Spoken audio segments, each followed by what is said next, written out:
Hello and welcome to SonicLAB. My name's Gaz Williams and today we're looking at Korg's Nano Studio range. These are basically MIDI controllers that can operate over USB but also can operate over Bluetooth MIDI, which is pretty cool. So the NanoKontrol Studio is essentially a bank of faders, transport controls and a few other bits and bobs. And the Nano Key Studio is, well, it's got keys, it's got like a kind of chaos pad type thing on there, a bunch of pads and knobs. These are the latest range in Korg's Nano range. It's been around for a few years now, being affordable and compact controllers. These are good because you can connect via USB MIDI and they are class compliant devices, or you can use the new Bluetooth mode, which means that they can connect wirelessly. If you want to connect wirelessly to your computer, you'll need to download special drivers, but they work straight out of the box with iOS devices. Now, one of the great things about these are that they work straight out of the box with Korg's Gadget app, which is available for iPad, but is also now available for iPhone too. So here we've got Gadget running on the iPad. This is an iPad Pro. We've got it connected to a Focusrite Scarlett using an Apple Clagnut here, and so we're not wired into these devices. These devices are connected via Bluetooth. The way we do that is a little cog item here. We have to go into Bluetooth MIDI and we just have to make sure that it's showing connected. You'll have to do that every time you connect them, but once they're connected, they'll stay connected for the duration of the session. I should mention that the nanoKEY, both devices run on batteries. They don't have rechargeable batteries in there. It just uses some two AAA batteries. So let's have a look at Gadget then. I'm just going to create a new project, Shady Game. And here's our choice of gadgets. And what's really nice about these, as I mentioned, they work straight away without any configuration. So I'll just load in a gadget. Let's bring in the Dublin synth, for instance. Where is it? There. Okay. So now I've got this in here. I can press select here, or I can select it here and now what's really nice is it's playing and all of these knobs are mapped.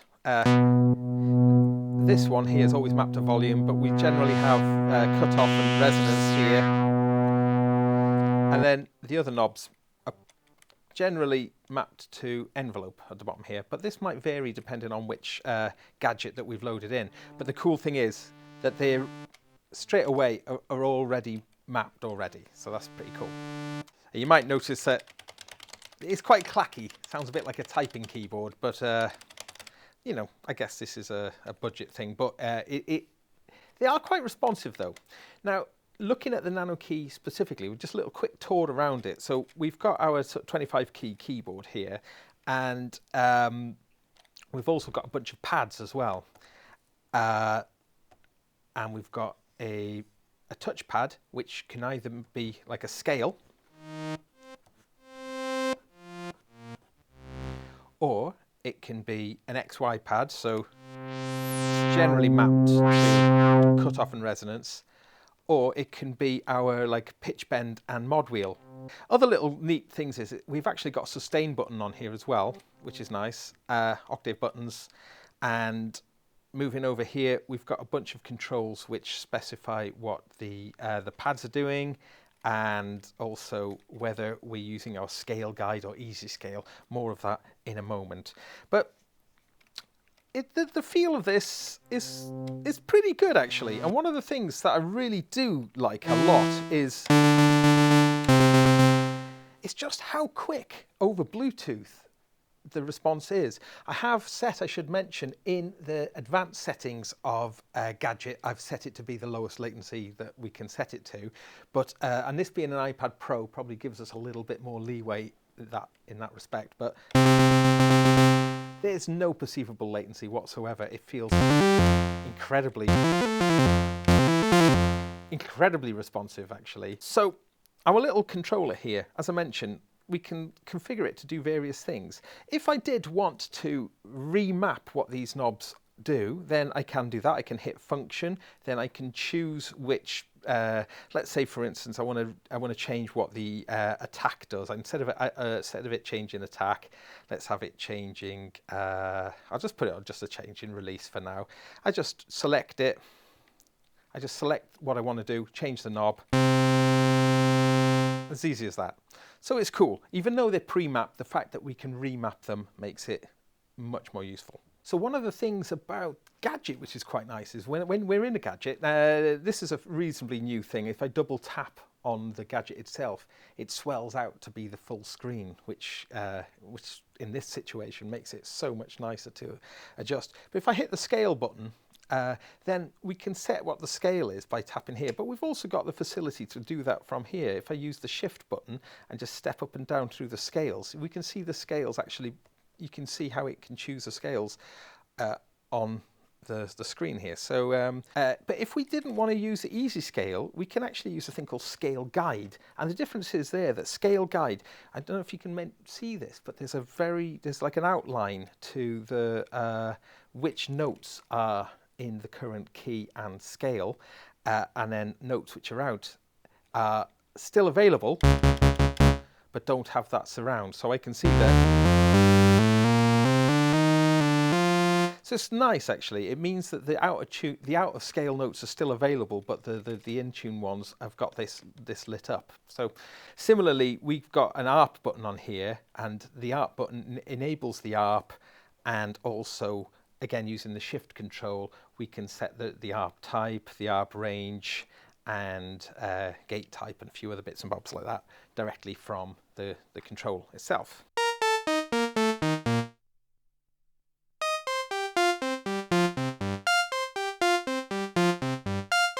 I should mention that the ARP functionality is actually coming from the nanoKEY Studio itself, and isn't actually the ARP in Gadget, which is great because it means as a standalone unit, it sort of spits out arpeggiator information, and I've got the controls on here. So, you know, if you were controlling any synth that didn't have an ARP, you've always got an ARP using this.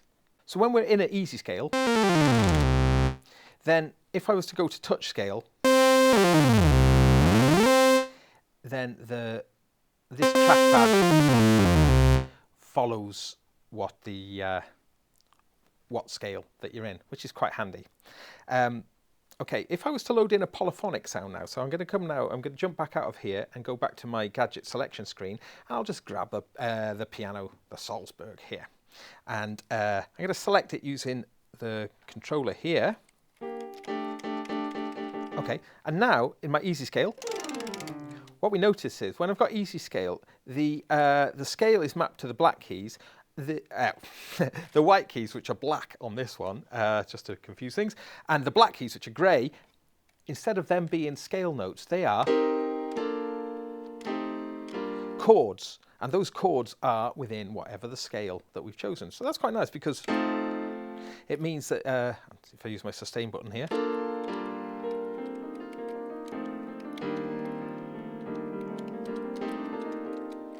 this keyboard is velocity sensitive, and but you're probably picking up a lot of the clack because of the mic that we're using here. But you know, it isn't really as much of a problem. But these keys are surprisingly responsive, velocity-wise.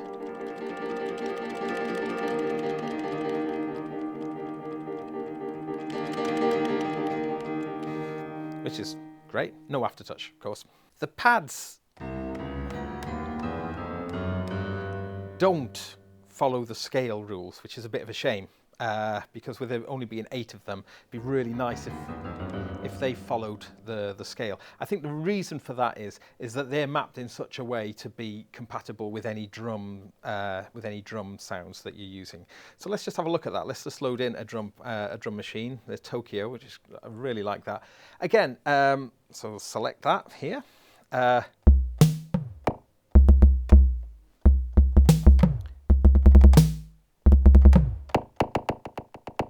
Velocity sensitive again. They feel quite nice. Pretty responsive on the edges of the pads as well. So yes.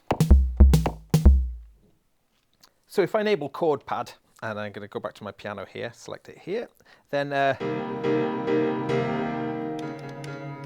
oh, and go here. It's just another way of triggering chords, really. You either do it off here or off here, but they move together and you can't separate them, which is a bit of a shame, but there we go. So what I'll do is I'll just add a bunch more things. Let's get a Bilbao in there, and let's get the new Lexington, which is the Korg, or the Carp Odyssey in software, and a Chiang Mai as well, or so forth. And in fact, well, because now if we look at the nanoKontrol Studio, then it kind of makes sense if you're using this to possibly restrict yourself to 8 tracks across. And the reason for that is the visual information of what's going on this is actually fairly limited. So 1, 2, 3, 4, 5, 6, 7, 8. Okay, so now we've got a 1-for-1 thing, and we can see that all my faders are working there. And so what have we got on here? We've got faders, and we've got pan controls. We've got track select, and we've also got track arm, solo, and mute. And actually the track arm is kind of, it doesn't actually do anything in here. If the track is selected, it's equivalent to being armed. Now, if we did, however, have more, let's just add a few more gadgets, then we start to run into a little bit of a problem. And that is that I can use these track buttons now. So if I move, like I can see here, this is moving track 8. Now if I advance on track here, this is track 9, track 10, track 11, but there's very little indication of what's going on. What you can do is if you use the select button, you can see there's a little yellow indicator at the bottom there, and that can tell you, it gives you a little idea of where you are with it. But I think it does get confusing quite quickly, so maybe it's a good idea to restrict yourself to 8 tracks. But that's not a bad restriction to keep to anyway, because 8 tracks is kind of quite a lot. These gadgets can sound very big and very sort of portly, so you know, 8 tracks should be good enough for anyone. We can see though that the LEDs, they don't actually have any other colours. They're all like in white, and that's a bit of a shame. They're quite dim. Maybe that's for battery life, but there's also no different colours. Like the record, for instance, just lights up white. I'd like to see that being red. You know, little examples like that. Just little bits of colour would give lots more feedback, really. But you know, it's kind of pretty cool. What's also a little bit frustrating is that we've actually got like we've got some send controls here, but we can't. There's no way of turning these pan knobs to be effect sends. They just seem to be fixed as pan, and these are fixed as volume. And here's one of the problems with the nanoKontrol Studio in conjunction with Gadget, is that there's a bunch of controls which don't currently do anything. This lovely jog wheel here is mapped to nothing. There's no way in Gadget to fast forward and rewind, so the fast forward and rewind buttons don't work. Similarly, the marker controls here, set and move between markers, don't do anything either. So there's just a few buttons that are a bit wasted there, and you know, maybe this jog wheel could just be the master volume would be handy. So a little bit of a missed opportunity there, but the reason that those things are there are for when you use this in conjunction with your other software, you know, maybe your DAW, and that's what we'll look at now. So now, looking at the computer, we've got this connected with a USB cable now, and the little switch on the back of the Korg nanoKontrol Studio is now set to USB rather than Bluetooth, and we've got it connected here to the Korg control editor, which kind of got the same look as all the Korg control editors going back quite some time. However, it's functional, but we can see that each of the controls has a CC knob. So if I was to select a control, for instance, let's choose the pan on channel 1, then down the bottom here we can see we've got quite a lot of control. We can choose whether it's control change or note, what the note value is, off value, on value, that sort of thing, button behavior, momentary and toggle. This complete setup then could be saved into one of 5 scenes. So you can imagine this is actually quite a cool controller, and of course this will work Bluetooth with your Mac and PC, providing that your computer's relatively up to date and you've downloaded the the equivalent drivers from the Korg website. But why I mentioned this is, so we can configure this, but if we go into global, one of the drop-down menus here allows us to choose a controller mode from assignable to one of a bunch of different DAWs: Cubase, Digital Performer, Live, Pro Tools, Sonar and Studio One. So most of the biggies are covered there. Now I've got it chosen to Live, and what I'll do now is I'll open it up in Ableton Live and we'll see what it can do. What I need to do is just make sure that I've got a Mackie control set up here, nanoKontrol Studio control set in and out, and now then all the controls, I've got play, stop, record, back to the top, cycle, and crucially all the features work that didn't work within Gadget. So if I was in my arrange view, then push play, then my jog wheel does indeed skip me forward and backwards through time. I can set markers, and then I can navigate to markers, etc. Now, coming back, let's have a look here. All our faders all map. Yep, great. Record, mute, solo. So everything functions pretty much as you'd expect it to work then when it's in that controller mode, which is pretty cool. So it means that you've got a fairly decent little control surface for not a lot of money, but with a reasonable amount of functionality. So obviously, you could do the same with the Nano Key Studio as well. That has a USB port on the side there, and then that would just turn up as a generic MIDI controller. So there we have it. Very useful, fully configurable MIDI controllers that also have the benefit of being dedicated Gadget controllers straight out the box. So I think to that end, they represent good value for money. And with the editor, with the fact that you can connect them Bluetooth or via USB, you can set them up however you want really to fit your own particular workflow. And the fact that they support, the nanoKontrol Studio supports all those different DAWs as we saw earlier, and yes, so they're intended for a wide range of purposes, but I particularly like them using them with the Bluetooth wireless MIDI, with Gadget in the native mode, because I think it's a lot of fun. It takes away a lot of having to set things up. They just work straight away. And albeit a few reservations with some of the controls, especially on the nanoKontrol Studio, not being used, that aside, I think they are terrific fun and represent excellent value for money. You get the Nano Key Studio for around 110 UK pounds. The Nano Key Control Studio is a little bit more, but around £120 thereabouts, the street price. But what I like doing is just setting up a Gadget template and just jamming really. Let's get going.